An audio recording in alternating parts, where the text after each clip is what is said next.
Travis Hunt drove to Sam Porter's farm, but there was no sound of cattle, only a deathly silence. When he stepped through the gate, a horrific scene of slaughter unfolded. The entire herd was torn apart, but not in the way of wolves or bears. Sheriff Dylan Kane concluded it was wolves, but Travis knew it wasn't. His dog, Hunter, didn't growl. He snorted, confused by a strange chemical scent. And then Travis saw it. At the steel water trough, 3 massive claw marks had ripped through the thick metal. A normal animal couldn't do that. Travis realized this thing wasn't just a predator, it was a weapon, and it was out there, in his woods. Please support us by subscribing to the channel. The digital clock on the bedside table read 05:00. It did not need an alarm. Travis Hunt was a man built from routine. The cabin, nestled deep in the panhandle of northern Idaho, was cold enough that his breath fogged in the pre-dawn gloom.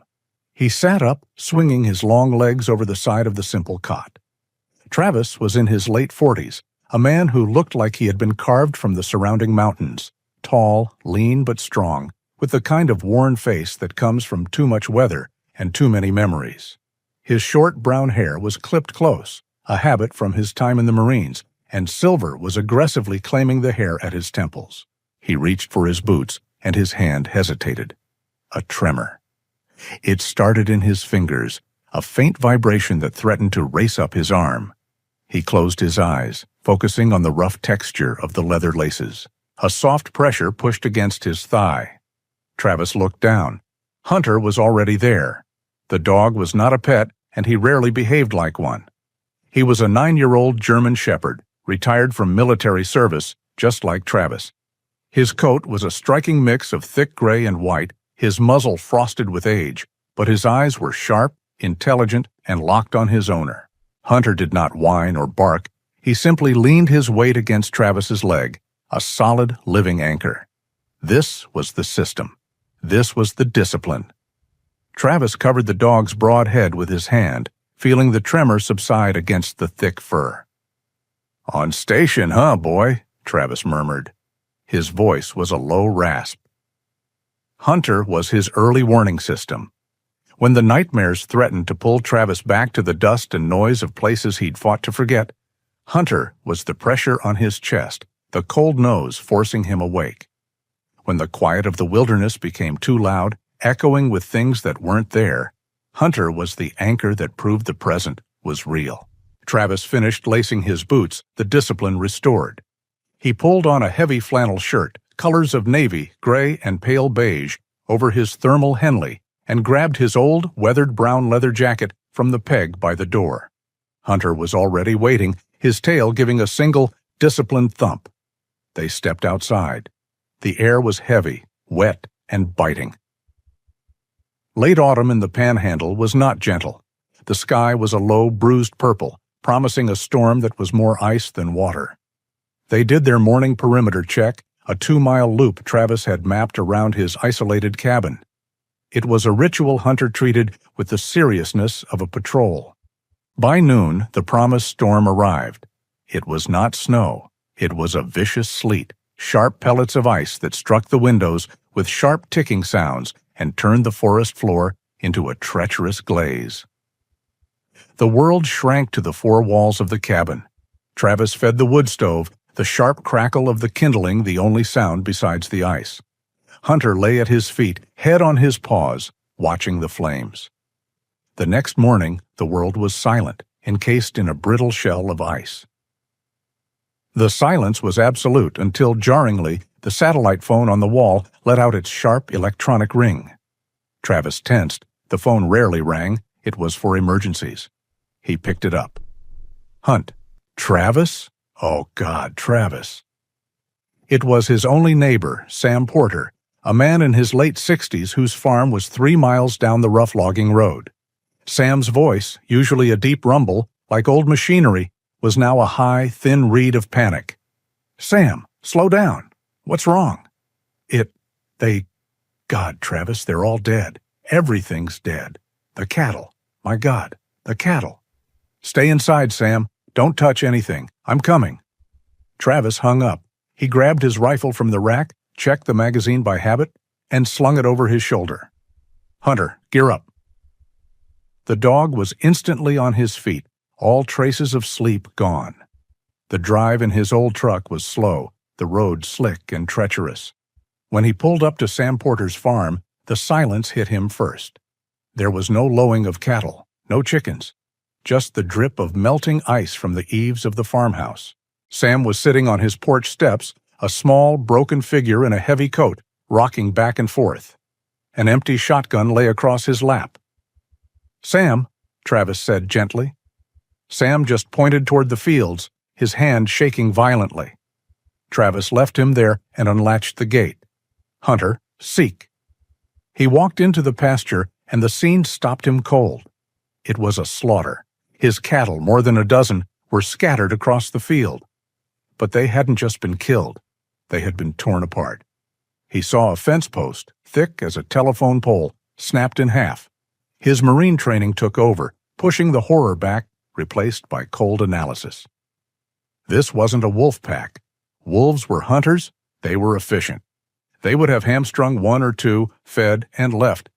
This was overkill. This was rage. It wasn't a bear either. A bear would have mauled one or two, dragged one off. This was something else. He knelt by the nearest carcass, ignoring the carnage, focusing on the tracks. And that's when he noticed Hunter's behavior.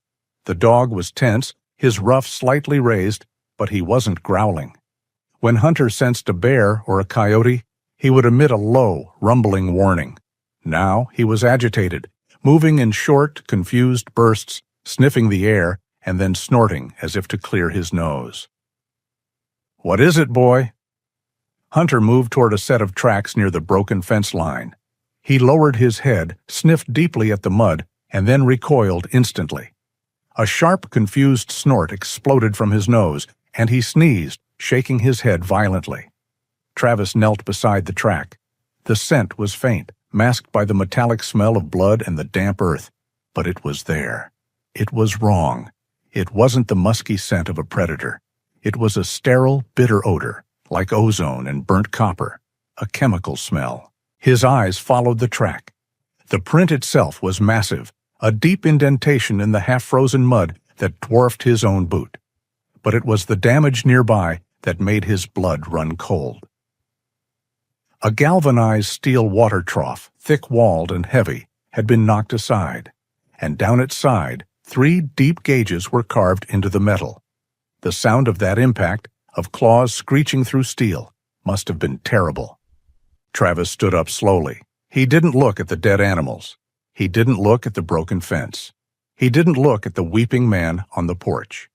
His entire world narrowed to the sight of those 3 metal-scoring claw marks. His reaction was immediate, instinctive, and born of pure, cold dread.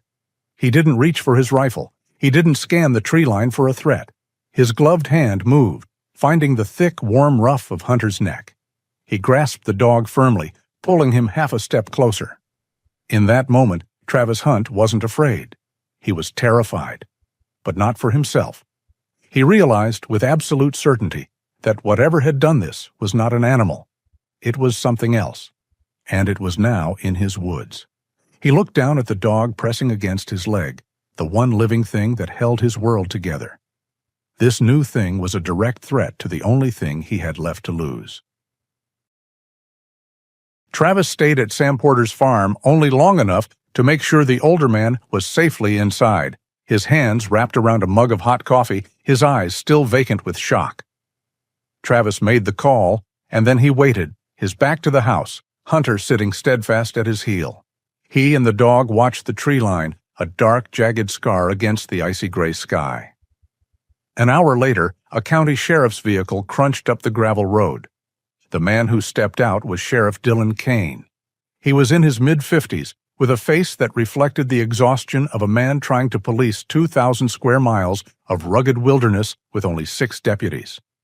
He wore a standard tan uniform, stretched tight over a thick-set frame, and his eyes were already tired. "Travis," he nodded, his gaze sweeping over the pasture. He let out a long, low whistle. Sam wasn't exaggerating. "He was not," Travis said. Sheriff Kane walked the perimeter, his boots sinking into the mud. He looked at the snapped fence post, at the scattered carcasses, and shook his head. Damn, must have been a massive pack. Starving, too, to do this. I've never seen wolves go this frenzied. It wasn't wolves, Travis said, his voice flat. Dylan Kane stopped and looked at him. He had a deep respect for Hunt, knew his background, knew what he'd seen. But this was Idaho, not Afghanistan. Travis, I know what you're thinking, Kane said patiently. You're thinking bear? Maybe a cougar? But a bear wouldn't do this, not this many. And a cougar couldn't snap that post. This is a wolf pack, a big one, mean as hell. What kind of wolf leaves marks like that, Dylan? The sheriff squinted at the trough. He rubbed his jaw. Maybe the tractor hit it. Maybe Sam did it and forgot. Look, I'll file the report. I'll make a call to Fish and Wildlife, have them run a patrol, maybe authorize a few extra hunting tags. But for now, tell people to keep their livestock locked up and their pets inside. It's wolves. Travis knew that tone. It was the sound of a case being closed. A simple, logical explanation for an illogical event. Did you smell it? Travis asked. Smell what? It smells like a slaughterhouse out here, Travis. No, under that, a chemical smell, like burnt wiring.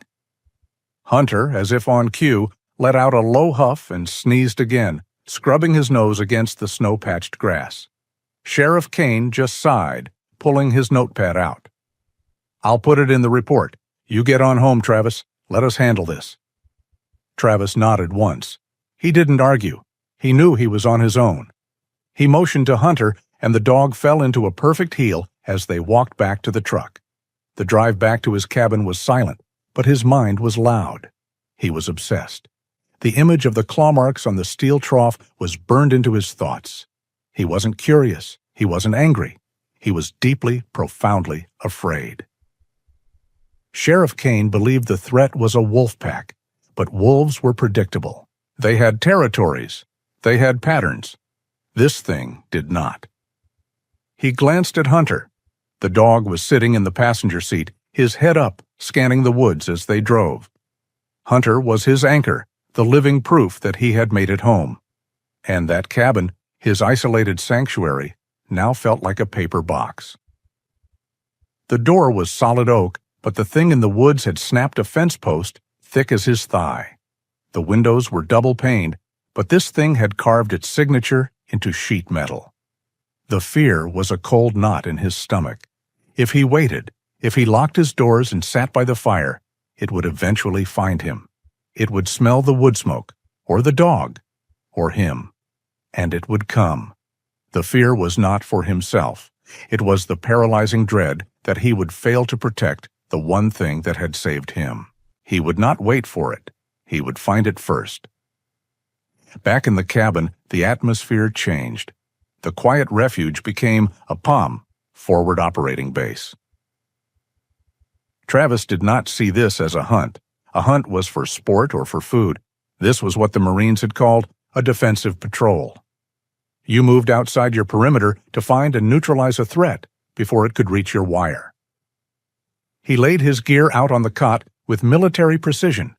His old Ilby rucksack, a heavy K-bar knife strapped to the webbing, a compact, trauma-focused medical kit, one he'd customized for both human and canine injuries, water purification tablets, his night vision monocular. He checked his rifle, cleaning the action though it was already spotless. He slid 2 extra magazines into the pouches on his belt. Then he turned to Hunter. He pulled out the dog's old working harness. It was made of black nylon webbing, reinforced, with a strong handle on the back. Hunter saw it, and his demeanor shifted instantly. He stood straighter, his tail rigid, his eyes bright and focused. He was no longer a retiree, he was on duty. Travis clipped the harness, his hands moving with practiced efficiency, his knuckles brushing the thick, gray and white fur. "Just a walk, boy," he murmured, his voice a low vibration. But they both knew it was a lie. His objective was singular, to protect Hunter. And the only way to do that was to understand the enemy. He needed to know its territory, its speed, its capabilities. He needed to find it before it found them. They left the cabin, Travis locking the deadbolt behind him, a gesture that felt utterly futile. He didn't return to Sam Porter's farm. He and Hunter moved east, directly into the dense, snow-dusted timber of the Caniksu National Forest. Travis knew from the tracks that the creature had headed this way, toward the deeper, uninhabited wilderness. They moved with practiced silence. Travis in the lead, rifle at a low ready, his eyes scanning the middle distance. Hunter moved just behind and to his left, his nose working constantly, testing the cold air. The trail was terrifyingly easy to follow, a path of destruction. Thick branches were snapped, not pushed aside. Patches of icy ground were churned up by the sheer weight and power of the creature. And always that faint, wrong smell. Hunter was the one who found it. They had been tracking for 2 hours, moving deeper into a ravine carved by a frozen creek. The dog suddenly stopped, his head held high. He didn't growl. He let out that same confused snort, a puff of steam in the cold air. "Show me," he whispered. Hunter moved slowly, his body low, to the base of a large cedar tree where a tangle of winter briars was thickest. There, snagged on a sharp, broken branch and half buried in the muddy slush, was a piece of black polymer. Travis knelt, his rifle still pointed toward the trail ahead, while his left hand worked the object free. It was not a collar, not any kind of collar he had ever seen. It was thick, at least 3 inches wide, made of a non-reflective, hardened synthetic material. It looked like something built for a machine, not an animal. And it was shattered. The break wasn't a clean cut. It was a stress fracture, the thick polymer splintered outward, as if the force that broke it had come from the inside.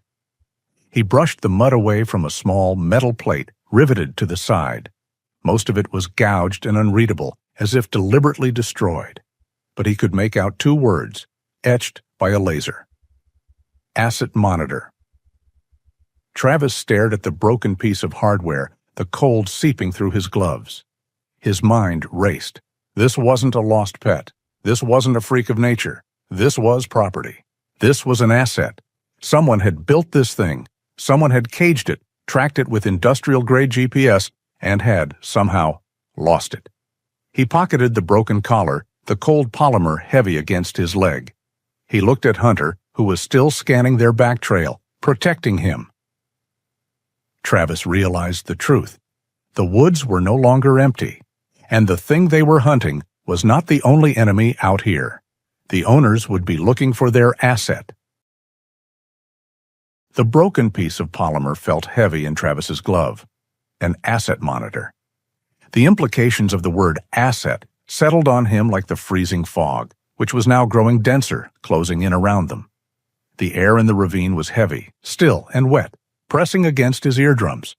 The silence was absolute, deadening the sound of the nearby creek to a distant murmur. Travis knelt, turning the piece of hardware over, his mind cataloging.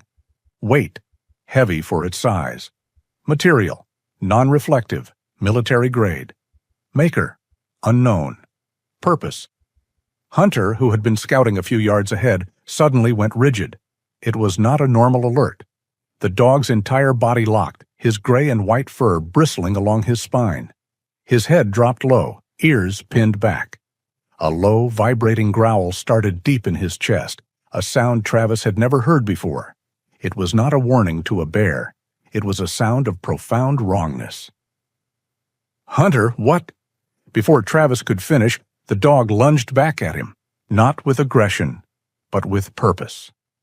Hunter seized the sleeve of Travis's leather jacket in his teeth and yanked, hard, pulling his master off balance. Travis stumbled, crashing backward behind a massive, moss-covered fallen log. He landed hard on the icy ground, the breath knocked from his lungs. "Hunter, what the hell?" But the dog was already pressed flat against him, shoving his head under Travis's arm, trembling but silent, his eyes fixed on the fog ahead. Then Travis heard it. It was not the soft pad of a wolf or the heavy tread of a bear. It was a rhythmic, heavy thud, followed by a sound like hydraulic pressure, a soft sh, click. Thud, sh, click. And beneath it, the sharp, grating sound of immense claws digging into rock for purchase. Travis slowly raised his head, peering through a gap in the rotting log. His rifle was in his hands, safety off, but he felt a cold certainty that it was useless. The fog shifted, swirling in a sudden downdraft, and for a moment the opposite bank of the ravine was clear. It was there. His mind refused for a heartbeat to process what he was seeing. It was not an animal. An animal, however large, belonged to the natural world. This was a violation of it. It was massive, easily 9 feet at the shoulder, a bulky silhouette of muscle and shadow. It had no fur. Its hide was a dark, wet-looking black, like oiled leather stretched tight over unnatural angles. Its shoulders were too high, hunched over a thick, powerful neck. The legs were jointed wrong, moving with a high-stepping gait that was both reptilian and canine. And the claws. They were not the curved talons of a bear, but thick black spikes, like railroad spikes, that dug into the earth with every step. He saw no eyes, only a long, armored head that seemed to be sniffing the air, the source of that strange, clicking hiss. This was test subject 07. This was the asset. Travis realized he was holding his breath. Beside him, Hunter was a coiled spring of suppressed terror, his body vibrating against Travis's ribs. A blur of motion snapped from the trees to their right. A large doe, startled by the creature, bolted from the thicket, leaping directly into the ravine. The creature's reaction was not a chase, it was an interception. It moved with a speed that defied its bulk, crossing the 30-foot gap in 2 bounds. There was no roar, no snarl of a predator. There was only the sound of a heavy impact as it struck the deer, and the sharp, sickening snap of the deer's spine. The doe crumpled instantly, its life extinguished before it could even cry out. It was done with horrifying efficiency. There was no wasted motion, no animalistic rage. It was the cold, calculated movement of something designed purely to terminate. The creature stood over its kill, its broad back to them. Travis slowly, carefully, began to ease his rucksack off, trying to minimize his profile, trying to make himself and his dog one with the log. And then the creature stopped feeding. It went perfectly still. Its head, long and narrow, lifted. It turned, slowly, the clicking sound becoming a steady, rhythmic pulse. The faint, cold breeze that had cleared the fog had shifted. It was now blowing from their hiding spot directly to the creature. It had smelled them. Travis watched, his blood like ice, as the creature turned its full body toward them. It lowered its head, sniffing the air, the chemical ozone scent now thick in Travis's throat, mingled with the fresh, hot smell of blood. It stared directly at the log. It knew they were there. This was the moment. Travis's hand tightened on the rifle grip. He knew every millimeter of its trigger pull. He also knew, looking at the creature's armored hide, that his hunting rounds would do nothing but anger it. His heart hammered against his ribs, a betrayal in the silence. He thought of Hunter. He thought of the promise he'd made to the dog, to keep him safe. He shifted his weight almost imperceptibly, placing his body more fully in front of Hunter. The creature took 1 step toward them. The ground vibrated. Hunter let out a single, sharp, muffled bark, a sound of pure defiance before Travis clamped his hand gently over the dog's muzzle. The creature stopped.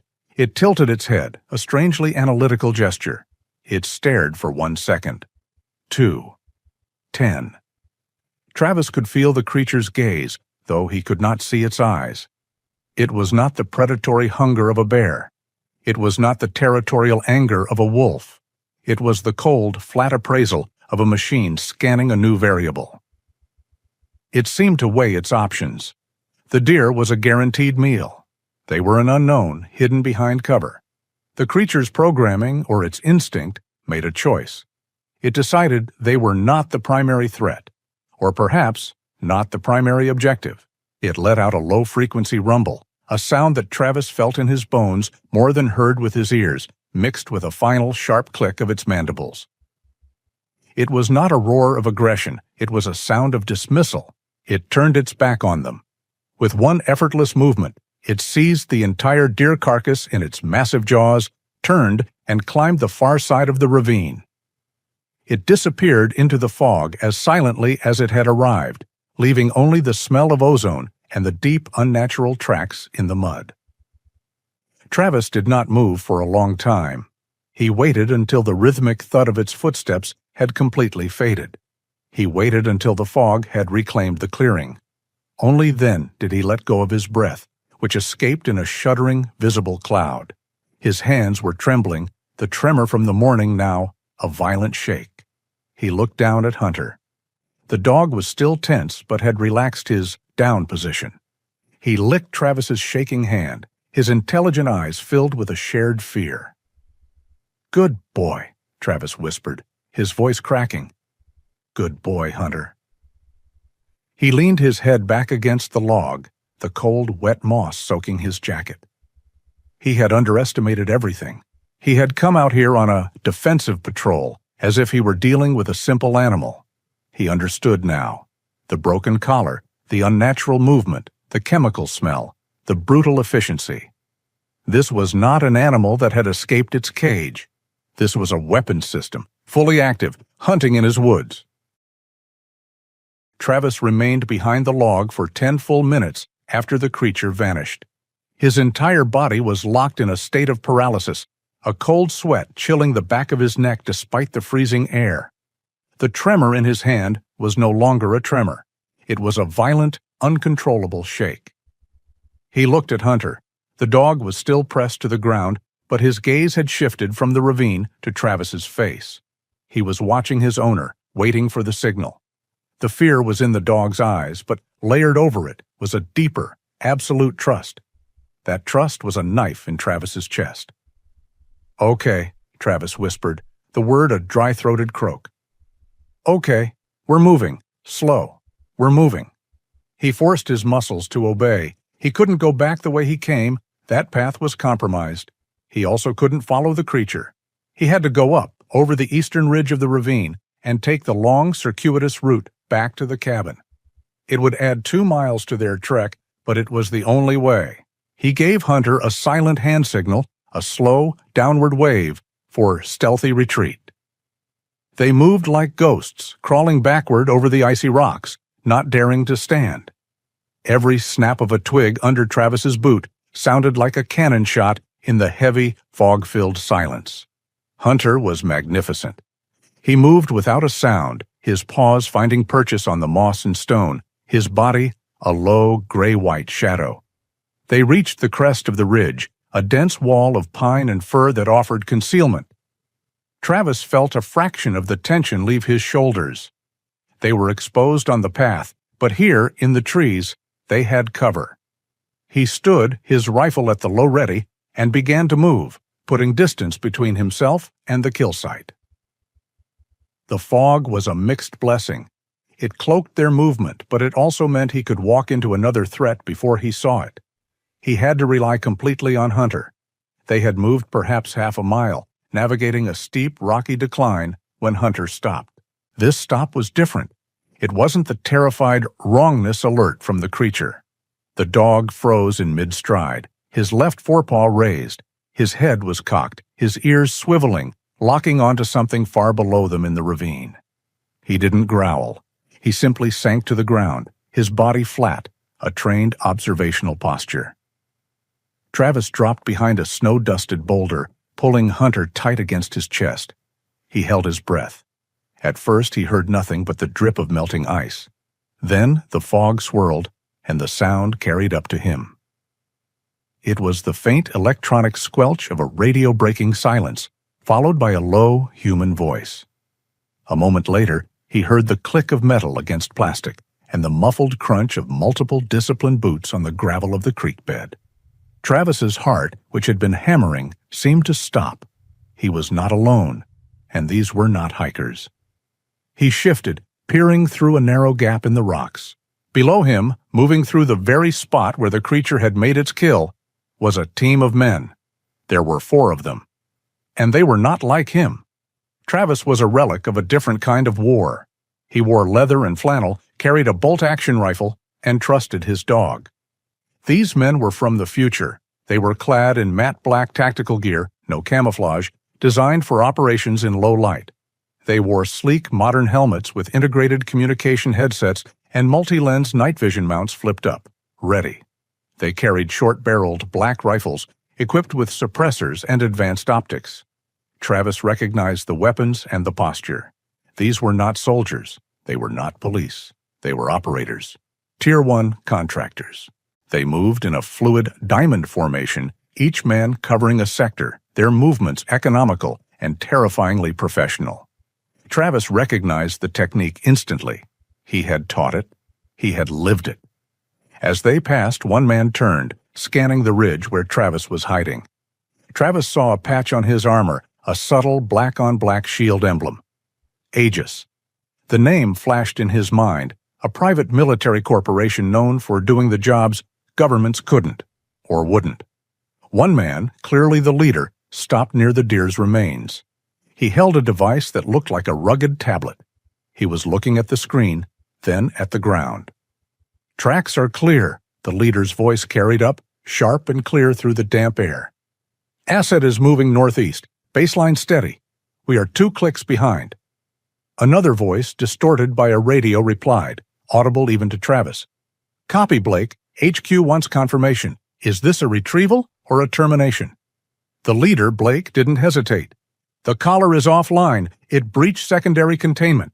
This is a termination order. All protocols authorized. Find it. Kill it."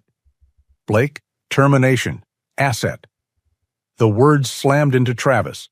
The broken asset monitor he'd found wasn't just a tracker, it was a leash. And it had broken. These men weren't here to capture the creature. They were here to execute it. They were the cleanup crew. An icy dread, far colder than the fog, settled over Travis. His fear, which had been focused entirely on the creature, now fractured and multiplied. He was no longer a hunter tracking a beast. He was a witness. He was caught in the middle. Below him was a biological weapon of terrifying power. And also below him was a team of elite human weapons, better armed, better equipped, and possessing more lethal training than he could ever muster on his own. The creature might ignore him, as it had done. These men would not. In their world, in the world Travis had left behind, there were only 2 categories: assets and threats. A civilian, an ex-Marine with a rifle, hiding in the rocks and observing their illegal operation? He was not a civilian. He was a loose end. He was a target. The tremors returned, violent and sudden. The world tilted. The pine trees, the rocks, the fog. They dissolved. He was no longer in Idaho. He was back in Ramadi, crouched behind a low stone wall, the air thick with dust and the smell of cordite. He could feel the familiar weight of his own tactical gear, hear the static hiss of his squad's radio net in his ear. He was Sergeant Hunt, waiting for the insurgent fire team to cross the open street. But this time, the men he was watching were his team, and he was the one on the other side. He was the target. He was the man in the shadows, the unknown variable that had to be eliminated. The realization hit him with the force of a physical blow. He gasped for air, his lungs refusing to work. He was outside the wire again. But this time, he was on the wrong side. A wet nose pushed hard against his cheek. Travis flinched, his hand flying to his knife, before he realized. It was Hunter. The dog had crawled forward, pressing his body against Travis's, sensing the onset of the panic attack. He was not looking at the men below. He was looking at Travis, his brown eyes wide, not with fear, but with concern. He whined, a low, soft sound, and licked the cold sweat from Travis's face.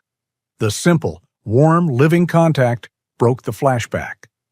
The smell of dust faded, replaced by the scent of damp earth and wet fur. Travis slowly unclenched his hand from his knife.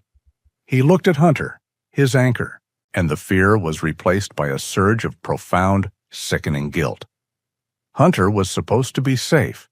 He had brought the dog to this wilderness to give him a retirement, to let him be a dog, away from the sounds of gunfire and the smell of chemicals. And now, with his own paranoid defensive patrol, Travis had dragged him right back into it. He had brought this loyal, trusting animal into a new war zone, a 3-way battlefield where death could come from the shadows of the forest or the sights of a black rifle. The Aegis team moved on, following the creature's tracks down the ravine, disappearing into the fog. Travis waited. He forced his breathing to slow. He focused on the dog. "You saved me again, boy," he whispered, his voice thick. He waited 20 minutes, every second an eternity. Then, giving Hunter the signal for silent retreat, they began the long crawl backward. They moved away from the ravine, away from the operators, deeper into the unknown woods, a veteran and his dog, hunted by both monsters and men. The trek back to the cabin was a blur of adrenaline and agonizing self-recrimination. Travis moved on autopilot, Hunter ranging slightly ahead, then circling back, the dog sensing the deep, vibrating tremor that had seized his owner. The guilt from Chapter 4, the realization that he had led Hunter into a kill zone, was a heavier weight than his pack. When they reached the cabin, Travis bolted the door. The heavy thud of the deadbolt sliding home offered zero comfort. It was a gesture as useless as hiding from an earthquake. Hunter, exhausted, collapsed onto his mat by the cold stove, but his eyes never left Travis. He watched as Travis paced, from the window to the door, his hands clenched and unclenched. The veteran was trapped, not by the cabin walls, but by the two threats he knew were in his woods, the asset and Aegis. He knew he couldn't wait. Hiding was not a strategy. It was a death sentence. The creature was a loose end, but so was he. And he knew which one the cleanup crew would prioritize. He needed intelligence. His suspicion coalesced around the only logical target, Syntech Dynamics. It was a local mystery, a collection of sterile, windowless buildings erected on a patch of clear-cut land 12 miles away, deep in the hills. The official story was agricultural research. No one believed it. Locals said the fences were too high, the security too severe. Now Travis understood why. A high-tech asset and a team of Tier 1 operators pointed directly to that facility. He would not approach blindly. He would do what he was trained to do. He would set up an observation post. He began to pack a new bag, his movements precise, automatic. This was a 24-hour operation: thermal blanket, spotting scope, binoculars, a small logbook, and 3 pens, water, and high-energy ration bars. He checked his rifle, but this was not a combat mission. This was about seeing, not fighting. He finished packing the rucksack and placed it by the door. Then he turned to the dog. Hunter, seeing the rucksack, had risen to his feet. His tail gave a single solid thump. He was ready. He looked at Travis, bright-eyed, expecting the command. "Gear up." Travis knelt and put his hands on the dog's thick ruff. "No, boy." Hunter's ears drooped, his head tilting in confusion. "You're staying here," Travis said, his voice rough. "You're safe here. I won't risk you. Not again. This one is on me." The dog whined, a low, questioning sound, and pushed his head into Travis's chest. This was the core of the pain. Hunter was his anchor. The dog's presence was the only thing that kept the tremors and the flashbacks at bay. To willingly go into a high-stress 24-hour observation mission without his service animal was the hardest thing Travis had done since leaving the military. He was choosing to face his own demons, alone, in the cold, to ensure Hunter's safety. "Guard the house," Travis commanded, using the formal tone. It was the only command Hunter would grudgingly obey. The dog backed away, sank onto his mat, and laid his head on his paws, his eyes tracking Travis with a look of profound, canine betrayal. Travis shouldered his pack and stepped out the door. The sound of the deadbolt locking from the outside felt like a final act of separation. He left Hunter, his only backup, behind. He moved for 2 hours, avoiding the ravine, taking a high-game trail that wound up the side of the neighboring mountain. He found his spot before dusk, a high, rocky outcrop shielded by dense pine boughs, granting him a clear, concealed view of the valley below. There it was, Syntech Dynamics. It was a scar, a rectangular wound of concrete and steel cut directly into the pristine wilderness. A 12-foot-high chain-link fence, topped with razor wire, formed the outer perimeter. Inside, a second, thicker fence, solid metal, electrified, protected the main complex. The buildings were sterile, white and windowless, dominated by a massive central structure that hummed with the sound of industrial generators. Bright, cold floodlights illuminated every inch of the compound, turning the night into an artificial day. Travis set up his spotting scope. He focused on the main gate, and he began to watch. The night was a special kind of hell. The cold seeped into his bones. Every crackle of a frozen branch, every hoot of a distant owl, sent a jolt of adrenaline through him. Without Hunter's steady presence, his PTSD flared. The shadows in the trees below twisted into the shape of the creature. The hum of the generators became the low mechanical click he'd heard in the ravine. He gripped his logbook, the pen his only connection to the mission, forcing himself to breathe, to observe, to write. At 06 Gower, the shift change began. Headlights cut through the pre-dawn gloom. A white, unmarked minivan pulled up to the gate. Travis focused the scope. A man in a simple, light blue security uniform stepped out of the guardhouse. Travis noted his appearance. Mid-40s, slightly overweight, a bored expression. The van left, 2 new guards took his place. Internal security, Travis wrote. Low level, complacent. The day dragged on. More white vans. A few delivery trucks searched thoroughly at the gate. Everything was routine, sterile, boring. Travis forced himself to eat, his hands stiff with cold. At 16:30, everything changed. A different vehicle approached. Not a white van. It was a black up-armored truck, the kind he'd seen in combat zones. It had no markings, just matte black paint. It rolled up to the gate with an arrogance the other vehicles lacked. The gate slid open, and 2 men in the light blue uniforms came out, holding clipboards, their demeanor visibly nervous. 2 men stepped out of the black truck. They were the Aegis team. They wore the same black tactical gear Travis had seen in the woods. They moved with a sharp, predatory confidence that made the blue-clad guards look like children. Travis zoomed the spotting scope in, focusing on the interaction at the gate. The tension was palpable, even from half a mile away. The Aegis leader, it looked like the same man, Blake, was not signing the clipboard. He was talking, jabbing a finger at the lead guard.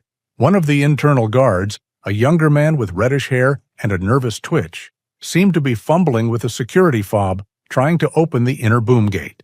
The Aegis operator beside Blake, a man built like a refrigerator, barked something Travis couldn't hear. The young guard, Davies, flinched and dropped the fob. Travis watched as the guard, his face crimson with embarrassment, bent to retrieve it. As he stood up, the large Aegis operator, with casual, brutal indifference, shoved him. It was not a friendly push. It was a violent 2-handed shove that sent the guard stumbling backward, crashing hard against the steel fence. The clipboard and fob scattered across the pavement. The Aegis operators laughed, a cold, sharp sound that Travis could just barely hear. They didn't wait.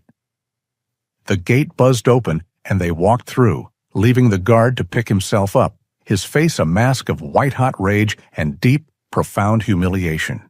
Travis zoomed the scope tighter, focusing on the guard's face as he slowly gathered his things.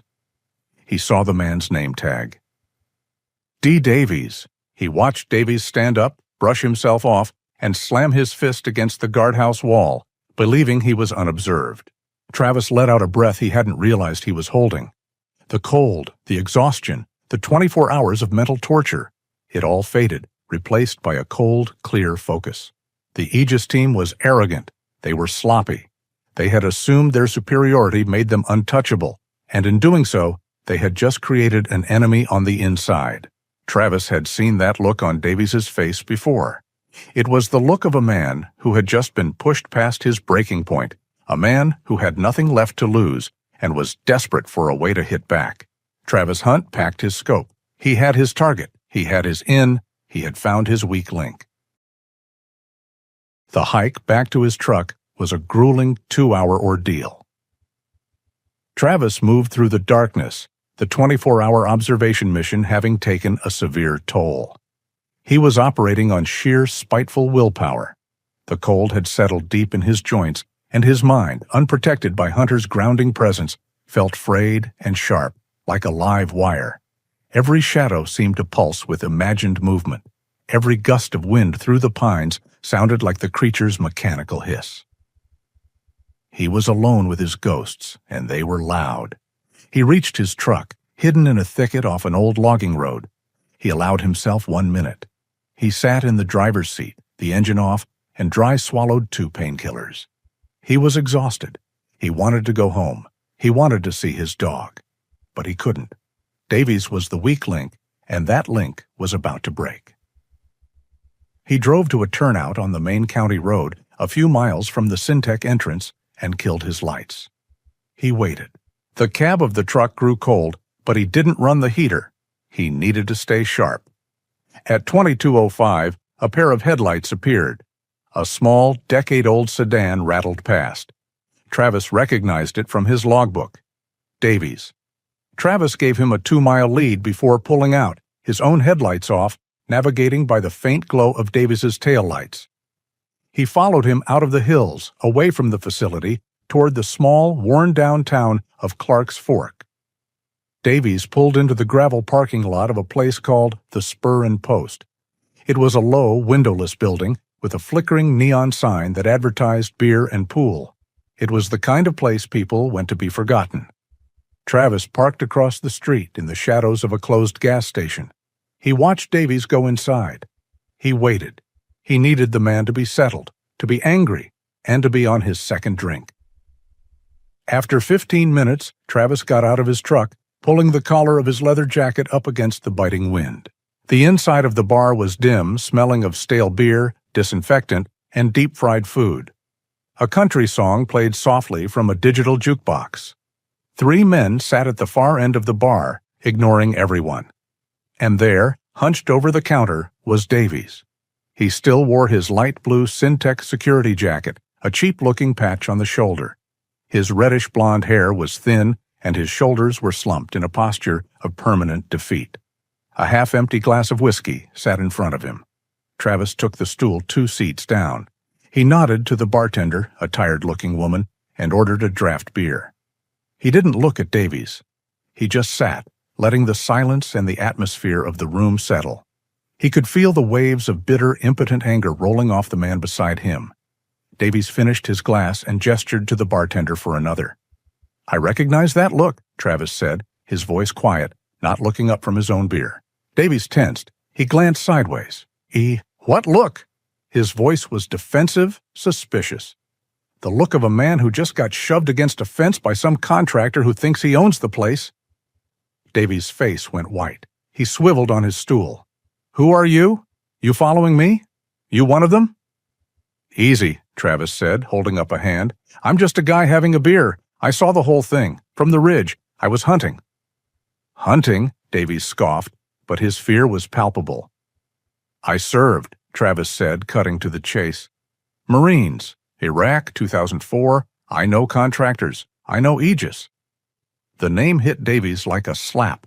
His eyes widened.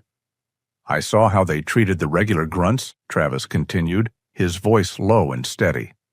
"Treated us like the hired help, like we were dirt on their boots, like we were dogs." That was the key. Davies's whole posture changed. The fear was still there, but it was being overtaken by his simmering rage. He took a long pull from his new whiskey. "Dogs?" Davies spat. "That's what they think we are. Those bastards. They roll in 3 days ago, black trucks, guns, think they own the world, think they can push us around." He rubbed his shoulder where the Aegis operator had shoved him. "We've been guarding that place for 5 years. Now we're just gate openers." "They're arrogant," Travis said, nodding. "Arrogant men make mistakes. They're here for the asset, aren't they? The one that got loose?" It was a gamble, using their word. Davies froze. He looked around the bar, but the other patrons were lost in their own worlds. How do you know that?" Davies whispered. "My neighbor," Travis said, his voice turning cold. "Sam Porter, or what's left of his cattle. That wasn't a wolf." The dam of Davies's fear and resentment broke. He leaned in, his voice a desperate, alcohol-fueled rasp. "A wolf? God, it ain't no wolf. They call it Test Subject 07. Project Chimera, that's the official name. I saw the file. It's a bioweapon, man. They grew it. They built it." He was talking fast now, the words tumbling out. It's not an it. It's a they. They made it. A hybrid. Smart. Fast. They were moving it to a new containment unit, and something went wrong. A power surge. It just tore its way out. Tore right through the internal walls. Killed 2 of their own scientists. That's what I heard. Then it was just gone. And Aegis is here to clean it up, Travis finished. Clean it up? Davies let out a harsh, choking laugh. That's not the word they're using. Terminate. That's the order. I heard them on the radio. They're not here to catch it. They're here to kill it, and anyone who gets in their way, anyone who knows. He looked at Travis, his eyes wide with a new, dawning terror. Oh, man, you saw it. You saw them. They know you're out there? Not yet, Travis said. They don't know me, but they know someone was at that farm. They're not stupid, just arrogant. You gotta go, man, Davies said, sliding back on his stool. They will find you. They'll make you disappear. Me too, probably, just for talking to you. I can't go, Travis said. That thing is still out there. It's in my woods. He paused, thinking of Hunter. I have something to protect. I'm not running. I'm going in. Davies looked at him like he was insane. Going in? In where? Syntech? That's a fortress? It's a suicide run. The fences are electrified, motion sensors everywhere, thermal, the works. Every fortress has a crack, Travis said, leaning in. A sewer outfall, a delivery gate, a place where you got lazy, where they got lazy. Davies was silent. He stared into his whiskey, his mind working. He was a man who had been humiliated, and he saw a chance to hit back, a chance to burn the whole place down from a safe distance. The south gate, he said, not looking up. The waste disposal access. It's a weak point. Tell me. The sensors, Davies said, his voice barely audible. The pressure plates on the ground. They're on the fritz. They have been for months. The cold, the ice, it makes them glitch. They keep sending false positives all night long. The guys in the monitoring station, they're sick of it. Half the time, they just bypass the alarm for that whole sector. They turn it off. He finally looked at Travis. You go in that way, you might have a chance. A small one. But if they catch you, they won't, Travis said. He stood up, dropping a $20 bill on the bar, covering his beer and Davies's. Get a new job, Davies. Far from here. Travis walked out of the bar, the mission complete. The cold air hit him, but he didn't feel it. He had the key. He drove home, his mind clear, the tremors gone, replaced by the sharp, cold focus of a plan. As he pulled up to the cabin, his headlights illuminated the front door. Before he could even kill the engine, he heard it. The frantic, joyful scratching of claws on the inside of the door. He unlocked the deadbolt, and Hunter exploded out, a gray and white blur, whining and circling him, pressing his body against his legs. Travis knelt and buried his face in the dog's thick ruff. The anchor was back. The guilt of leaving him, the fear of the 24-hour op, it all washed away in the simple, overwhelming relief. I'm here, boy, he whispered into the dog's fur. I'm here. I know what we have to do now. He had left his dog to keep him safe, and now he knew he had to take his dog into the most dangerous place on earth to end this. It was Yo 3 Boars, 3 in the morning, the deadest hour, when the world was darkest and the cold was sharpest. Travis stood at the edge of the woods, staring at the south gate of the Syntech compound. The high-wattage floodlights cast a sick, sterile glare on the ice-covered ground. He looked down at Hunter. The dog stood beside him, perfectly still, wearing the black nylon harness. After the agonizing 24-hour separation of the reconnaissance mission, Travis had known he couldn't do this part alone. He had brought Hunter, not just for his senses, but for his own sanity. He needed his anchor. Okay, boy, Travis whispered, his voice a puff of steam. This is it. Watch my back. They moved from the shadow of the trees, a single, fluid silhouette. They crossed the open, illuminated ground to the chain-link fence. Travis set his rucksack down and removed a pair of heavy-duty insulated bolt cutters. He worked quickly. The frozen metal groaned, and then came a muffled metallic snap as the thick padlock broke. He slid the gate open just enough for them to slip through. They were inside. This was the dead zone Davies had described, a 50-yard stretch of frozen mud and gravel between the outer fence and the windowless concrete wall of the waste processing building. And this, Travis knew, was the minefield. "Okay, Hunt," Travis whispered, placing his hand on the dog's head. "Seek." He used the old command. This was Hunter's original specialty, long before he had been retrained for patrol or tracking. Hunter had been an EOD dog, explosive ordnance disposal. He was trained to find the one thing that betrayed a buried trap: disturbed earth. Hunter immediately lowered his head. He did not search, he analyzed. He moved forward, his nose working fractions of an inch above the frozen ground, his paws moving with delicate, precise steps. Travis followed, his rifle held at his chest, his eyes scanning the darkness, placing his boots in the exact footprints the dog had just left. He trusted Hunter's nose more than he trusted his own eyes. 10 yards from the fence, Hunter stopped. He did not bark or whine, he simply froze, his body locking up. Then, slowly, he sat, his tail tucked, his ears rotated back, his eyes looking up at Travis. It was the passive alert signal. Danger. Right here. Travis's blood ran cold. Davies had said the sensors were glitchy, that they were often ignored. He hadn't said they were active. Travis knelt, signaling Hunter to stay. He took off his glove and brushed the icy crust from the ground just in front of the dog's paws. His bare fingers, already going numb, brushed against the perfectly flat, circular edge of a plastic plate, hidden just beneath the surface. A pressure sensor. "Good boy," Travis breathed. "Good boy. Find me the path." He gave the forward command. Hunter stood and moved on, but this time he veered hard to the left, sniffing, testing. He walked another 5 yards. He sat again. Another plate. Travis's heart hammered. This wasn't a faulty system. This was a fully functional active sensor field. The guards in the control room were either lazy or so inundated with false alarms from the weather that they, as Davies said, had bypassed the entire sector. He was counting on that laziness.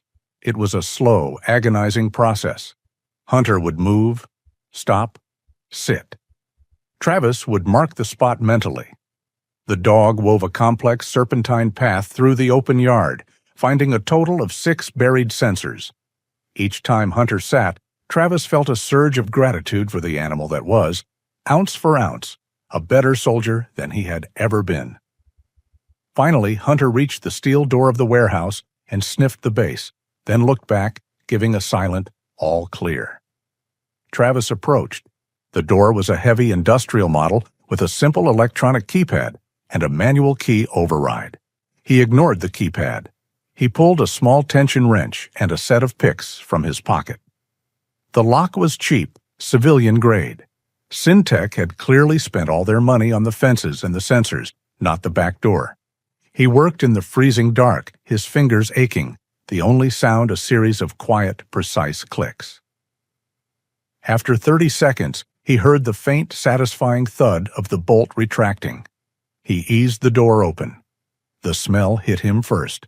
The same chemical, ozone and burnt copper smell from the ravine, but this time it was overwhelming, mixed with the acrid stench of industrial cleaners and something else, something coppery and biological. He slipped inside, Hunter pressing against his leg. He closed the door, sealing them in total darkness. He clicked on his flashlight, the beam cutting a weak yellow cone through the frigid air. They were in a large concrete warehouse, and it was filled with cages, not small cages, massive reinforced steel enclosures, easily 10 feet high. Most were empty, but 2 in the back were mangled. The thick steel bars were bent outward, twisted like cheap wire. The locks were not picked. They were simply shattered, the metal brackets torn directly from the concrete walls. This was where the creature had been held. This was where it had escaped. "My God," Travis whispered. He moved past the broken cages deeper into the warehouse. In the far corner, a small glass-enclosed office stood dark, a monitoring station. He entered the office. It was a mess. Papers were scattered, a chair was overturned. A dried, dark splatter stained the wall. This was where, as Davies had said, the scientists had died. On the desk, a single computer terminal was still active, its monitor glowing with a simple Syntec logo. It was unlocked. In their panic, the staff had fled without even logging off. Travis sat down, his rifle across his lap. Hunter lay at his feet, facing the door, a silent guardian. Travis's fingers flew across the keyboard. He wasn't a hacker, but he knew his way around a simple file system. He was looking for manifests, transfer logs, anything that would give him an edge. He found a directory labeled Project Chimera. Inside, a subfolder, Subject 07. It was full of video files. The file names were simple dates and times. He clicked on the first one. The video was low quality, time-stamped from 6 months prior. It showed a smaller, thinner version of the creature. It was in a white, sterile room. A mechanical arm extended from the wall, offering a piece of raw meat. The creature, 07, cowered in the corner, refusing to approach. A voice, flat and bored, spoke from off-camera. Subject refuses nourishment protocol. Initiate compliance incentive. Travis heard a high-pitched electrical whine. The creature on the screen screamed, a sound that was half shriek, half roar, and convulsed as blue sparks danced across its hide. Travis recoiled, his hand flying to the mouse. He clicked to the next video. Dated 3 months ago. The creature was larger now, its muscles defined. It stood in a training arena. Target acquisition test, the same bored voice said. A robotic drone, shaped vaguely like a man, rolled into the room. Engage, 07. The creature just watched it, curious, analytical. It showed no aggression. Subject non-compliant. Engage incentive. Again the high-pitched whine. The creature roared in pain and in a blind fury launched itself at the drone, tearing it to pieces. When the drone was scrapped, the creature backed away, whimpering, its body trembling. Travis felt sick. He clicked on the last file, dated 1 week ago, just before the escape. Integration test. Live feeding. The creature was massive now, the weapon he had seen. It was in its cage. A new person, a woman, spoke. "Doctor, I must protest. The subject's cognitive scans show extreme distress. It's associating feeding with pain. It is refusing to kill." "Noted, doctor. Proceed," the bored man's voice replied. A chute opened, and a live pig was dropped into the cage. The creature, 07, backed away from it. It huddled, turning its head from the terrified pig. "It will not engage. It is broken." "It is not broken," the man's voice said, cold as ice. "It is stubborn, negative reinforcement, maximum." The sound that came from the speakers was deafening. The creature was hit with a sustained, agonizing electrical charge. It thrashed, screaming, breaking its claws on the steel walls. The pig squealed in terror. "Engage!" the man roared. The creature, in a paroxysm of pure, undirected agony, finally snapped. It lunged. The camera feed cut to static. Travis shoved himself away from the desk, his chair crashing against the wall.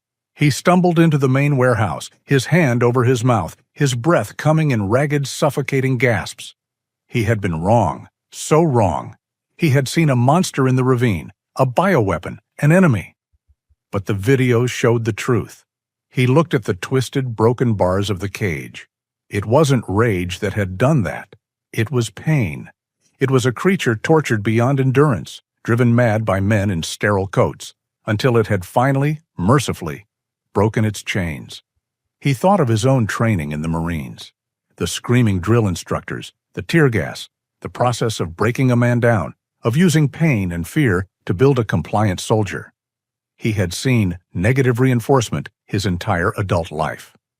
Travis looked down at Hunter, who had risen and was now pushing his head against his owner's trembling hand. This dog, this product of trust and loyalty, was a soldier, and the creature out there in the woods. It was a soldier too. It wasn't an enemy. It wasn't a monster. It was a prisoner of war, and like him, it was just another victim of a system that built weapons and called them men. The last video file ended, leaving the computer screen glowing on a sterile, empty desktop.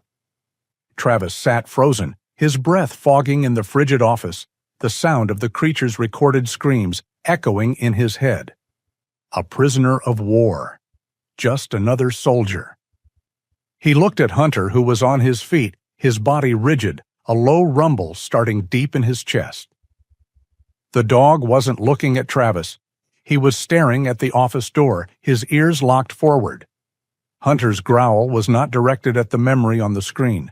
It was directed at the present. "What is it?" Travis whispered, his hand instinctively going to his rifle. He heard it, shouting, distant but drawing closer, male voices, sharp, professional. "Contact! North perimeter! Asset is visual!" The voice was followed by the sharp, contained thump, thump, thump of suppressed, high-velocity gunfire. Travis's blood ran cold. He lunged for the desk, grabbed the USB drive he'd plugged in earlier, and ripped it from the port. The Project Chimera folder was secure in his pocket.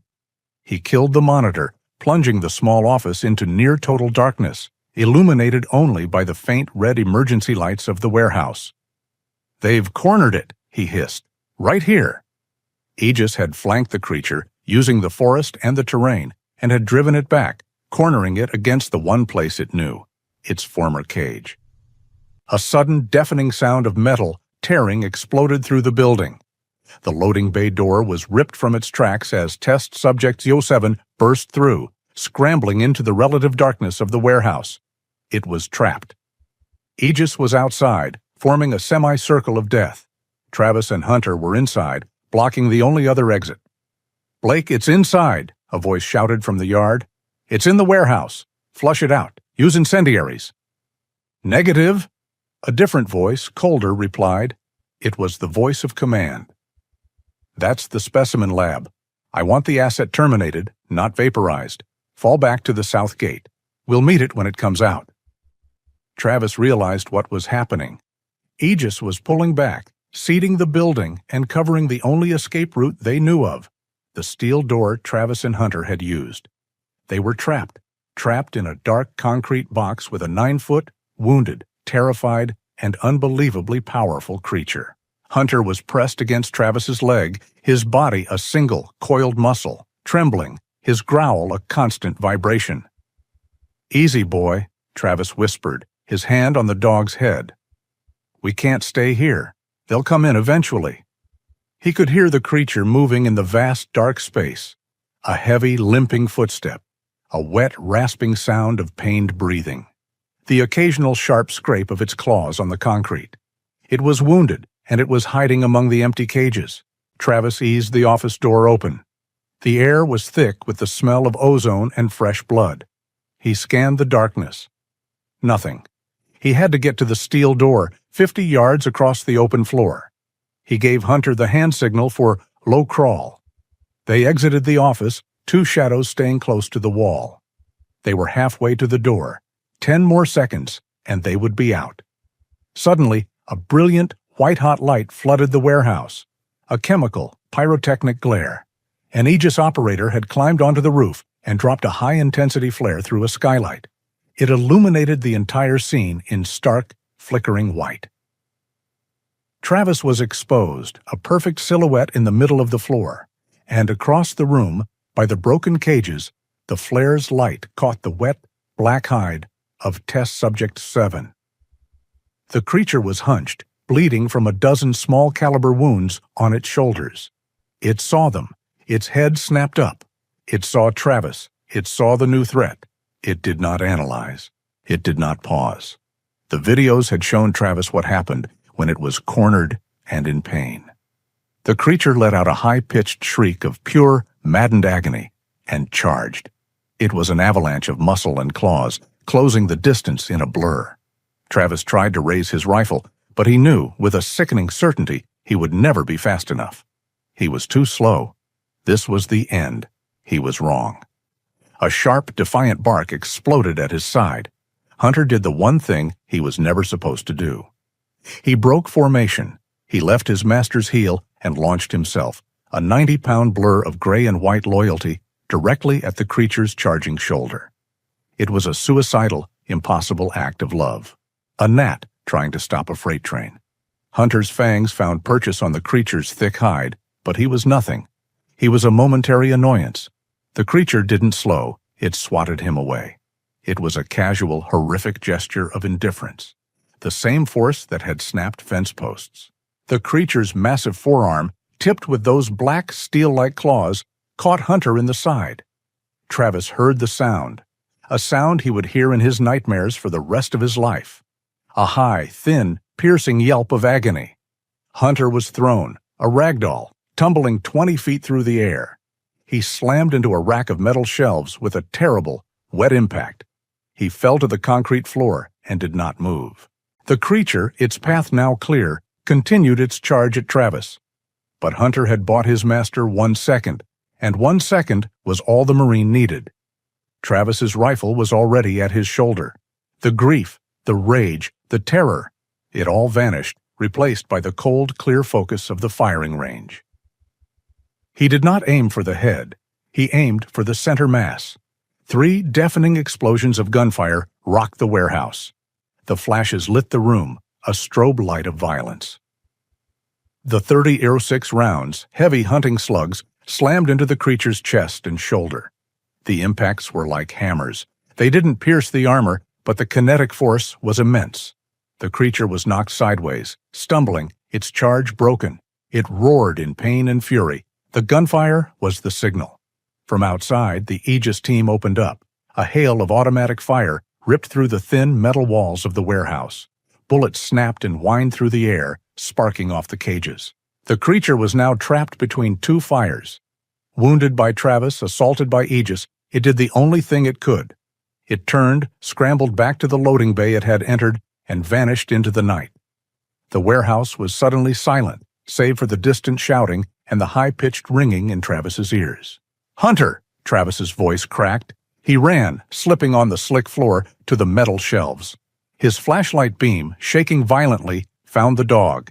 He was lying in a heap, a still, dark shape. "No, no, please, no."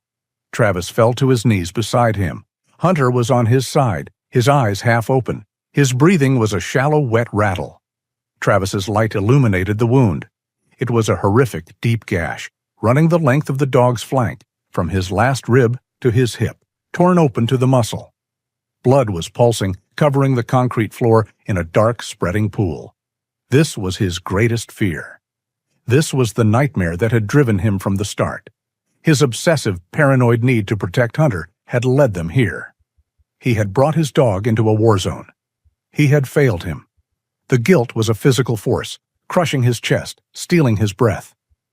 "I'm sorry, boy," Travis choked out, his hand hovering, afraid to touch the wound. "I'm so sorry. I did this." Hunter let out a small, faint whine.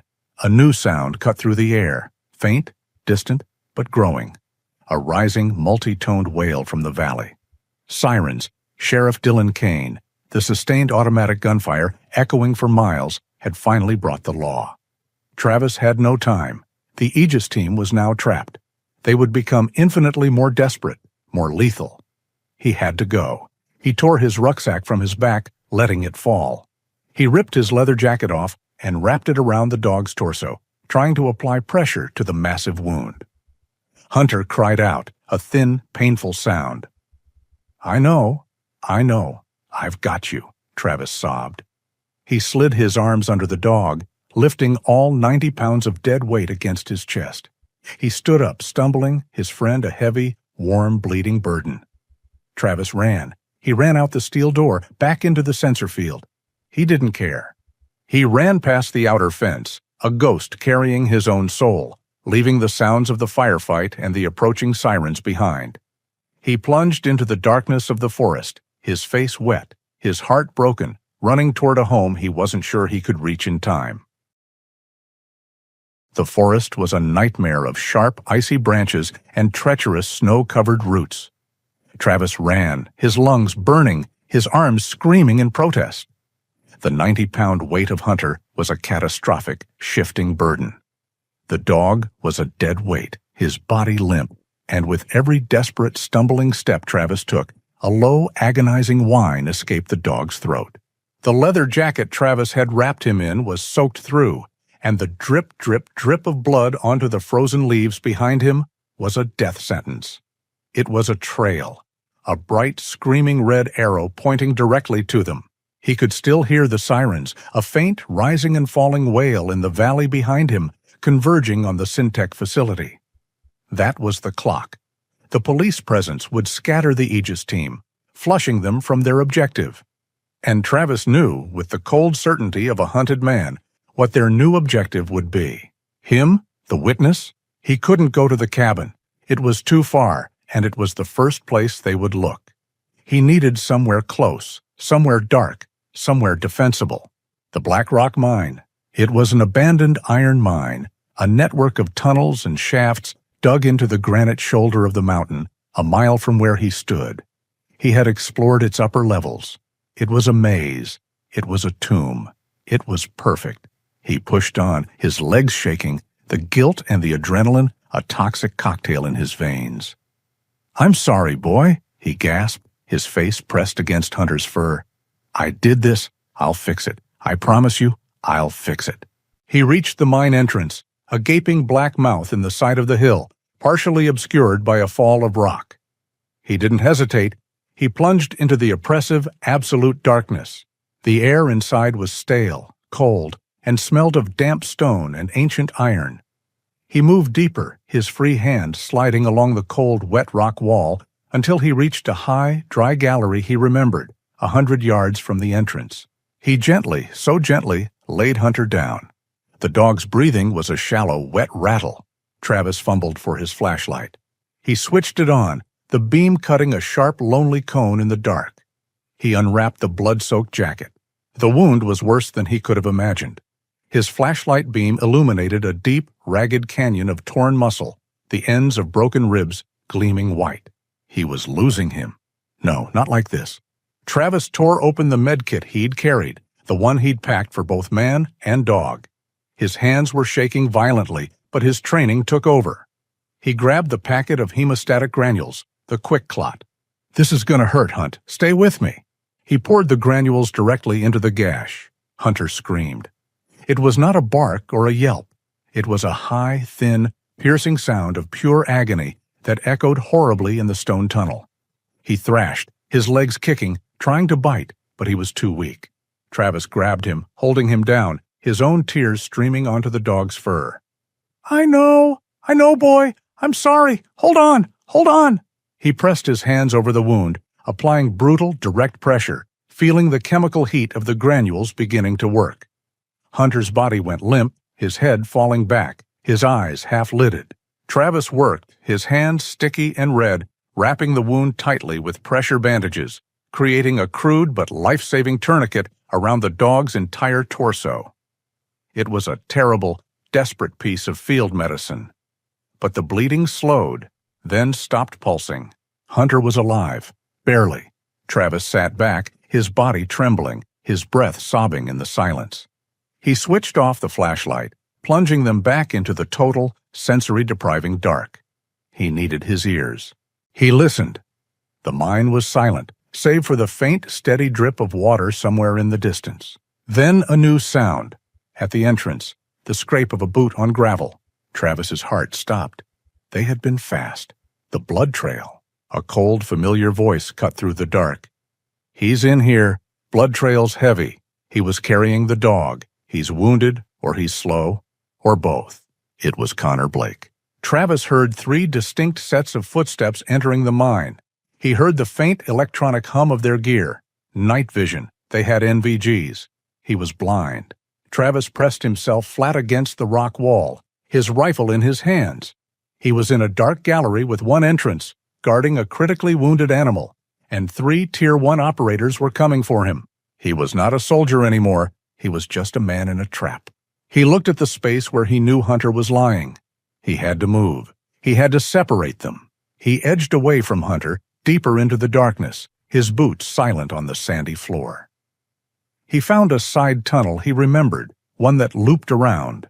He picked up a loose, sharp piece of rock. Blake's voice again, closer now. "Spread out! Sweep the galleries! He's here!" Travis heard one set of footsteps separating from the other two. Good. He threw the rock hard down the side tunnel. It clattered, the sound echoing, unnaturally loud. "Contact!" a new voice yelled. "Sound! Left tunnel!"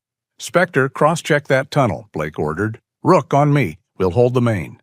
The footsteps of the lone operator, Spectre, moved past Travis's position, heading for the diversion. The man was moving fast, his rifle up, a faint green glow emitting from his face. Travis stepped out of the shadow behind him. He didn't use his rifle. He brought his K-bar knife up, not the blade, but the heavy steel pommel. He struck the operator just behind the ear, at the base of the skull. A perfect, non-lethal strike. The man dropped without a sound, his NVG-enhanced helmet thudding on the stone. Travis was on him in an instant, ripping the helmet off, securing the man's sidearm, and dragging him into the shadows. He put the helmet on. The world exploded in grainy, monochromatic green. He could see. The playing field was level. "Spectre, report." Blake's voice came over the radio in Travis's ear. Silence. "Spectre, talk to me." More silence. "Rook, on me," Blake snapped. "We move. Spectre's dark." Travis heard the remaining two operators advancing, their green-lit figures moving with cautious, lethal grace. He moved, using his knowledge of the tunnels, circling them. He created another sound, a scuff of his boot. "Right," Rook yelled, spinning. "Cover," Blake commanded. Rook moved to check the sound. Blake held position. They had separated. Travis came from the side. He used the butt of his own rifle this time, a full-force strike to Rook's chest that knocked the wind from him, followed by a second strike to the side of his head. The man went down, groaning. "One left." Travis moved, fast and silent, back to the main gallery. Back to Hunter. This was the only killing ground that mattered. He took up a position behind a thick rock support pillar, his rifle trained on the entrance. He waited. A moment later, Connor Blake appeared, a green-glowing ghost. He swept the room, his rifle moving in a smooth, professional arc. He saw the bundle on the floor. "Tick-tick," Blake's voice hissed over the radio, which Travis could now hear in the open air. "All this, for a dog." "Get away from him," Travis said, his voice flat. Blake spun, his rifle instantly leveling on Travis's shadow. They were 20 feet apart. A standoff. "There you are," Blake said. He sounded almost amused. "Hunt, Sergeant Travis Hunt, Force Recon, Fallujah, Ramadi. Good record, until it wasn't. They said you went native." Travis stayed silent. His rifle was steady. "Look at you, Sergeant," Blake mocked, taking a half-step toward him. "Crawling in the mud, hiding in the dark, bleeding all over this cave, all for an animal." Blake laughed, a dry, cold sound. "You're just like me, Hunt. You and I, we're the same. We're both hounds. We're both killers, born for the leash. The only difference is, I know what I am. I get paid for it. You just lie to yourself. You wrap it in a flag, or in this case, a 90-pound fur coat." The words hit Travis. They were true. He was a killer. He had been bred for this. He had dragged Hunter into this. He faltered. His entire world, his justification, his fragile peace, cracked. And from the floor a sound, a low, wet, vibrating growl. Travis looked down. Hunter was trying to lift his head. The dog was dying, his body shattered, and he was still trying to defend his master, his anchor. That sound, that one pained act of loyalty, cut through the poison. It fused the cracks in Travis's soul. He looked at the loyal, dying animal on the ground. Then he looked at the cold, empty shape of the man in the black armor. Blake was a hound, yes, a killer. But he was just a tool. Travis's purpose, his identity, snapped back into focus, hard as diamond. "No," Travis said, his voice a low, dangerous rumble. His rifle was rock steady again. "We're not the same." He stepped out from behind the pillar. "I know what I'm protecting." "I know what I'm protecting?" The words echoed in the stone gallery. Travis stepped clear of the pillar, his rifle centered on Connor Blake's chest. The green, grainy world of the night vision goggles turned the standoff into a surreal, digital duel. Blake laughed. "Big words, old man. You're still just a man in a cave, and you're done." He tensed, his body coiling to fire. He was younger, faster, and his weapon was designed for this. Travis knew he would lose the draw, but Blake never got the chance. A sound like a freight train in the tunnel erupted from the passage behind him. A black, massive shadow, bleeding and enraged, filled the tunnel. It was Test Subject 07. Wounded by Travis, hunted by Aegis, it had followed the last of its tormentors into the dark. Blake spun, his training instantaneous. He brought his rifle up and fired a controlled 3-round burst into the creature's head. The sound of the suppressed shots was a sharp, angry cough in the confined space. The rounds had no effect. The creature's skull was armored. It slammed into Blake with the force of a car crash. Travis watched in his green-lit world as the operator was lifted from his feet. He heard a sickening metallic crunch as Blake's high-tech armor crumpled. The man's rifle clattered to the stone floor. The creature, in a final agonizing spasm of programmed rage, tore him apart. It was over in seconds. The creature stood over the remains of the operator, its massive chest heaving. It was bleeding from dozens of wounds. Its mechanical, clicking hiss was now a wet, rasp-like gurgle. It turned, its movements slow, pained. It saw Travis. It saw the man with the rifle, the one who had also shot him. It saw the new threat, and it saw the small, bundled shape on the floor beside him. It saw Hunter. The creature limped forward, its black claws scraping the stone. It was not charging. It was staggering, moving on its last reserves of strength. It stopped, 10 feet away, its massive head low. It was trembling, not with rage, but with exhaustion and pain. It looked at Travis, and in the green-enhanced gloom, Travis could see its eyes for the first time. They were not the eyes of a monster. They were dark, intelligent, and filled with a bottomless, agonizing confusion. It was a prisoner, cornered, in pain, and unable to understand why. It opened its jaws, but no roar came out. Just a pained, shuddering breath. Travis looked at the creature, and he no longer saw a threat. He saw the videos. He saw the torture. He saw the soldier. Hunter, beside him, let out a single, faint whine. The creature's head tilted. It looked at the dog, a fellow creature, wounded and broken. It seemed to recognize, in that moment, a shared, terrible pain. It did not advance. It just stood, shuddering, waiting for the next blow. Travis's rifle was up. He had the kill shot. His finger was on the trigger. He looked at this magnificent, terrible thing, a victim of corporate science, a living weapon forged in agony. He thought of the men he had known, broken and remade by the machine of war.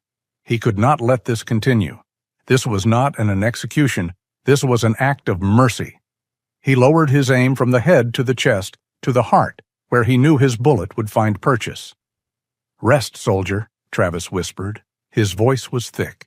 "Your war is over." He squeezed the trigger.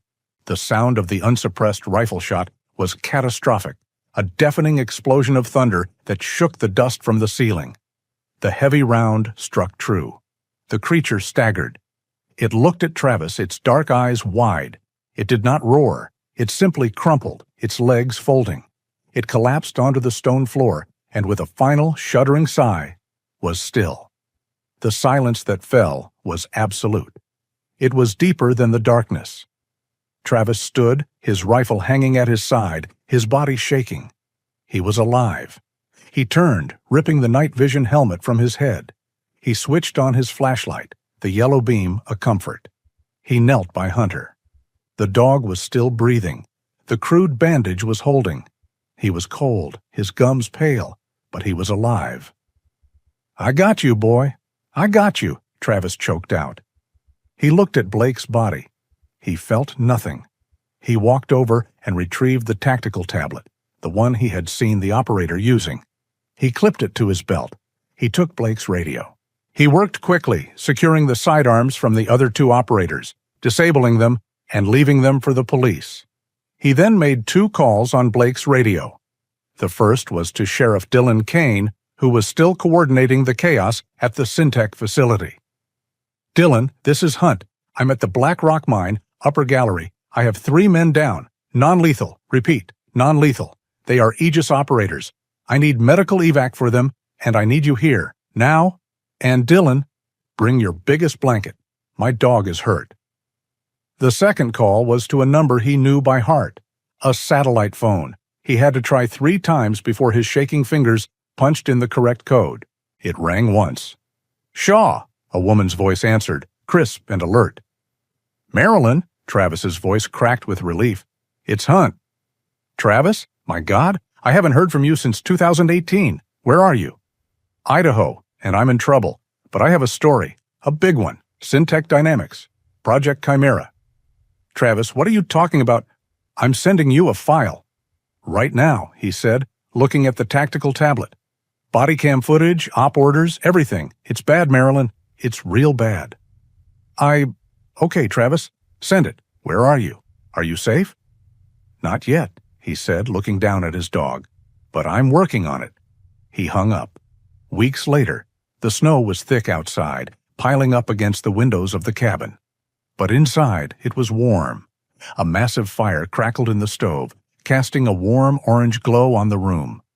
Travis sat on the floor, his back against the simple cot. His hand was no longer shaking. Beside him, on a thick bed of blankets, lay Hunter.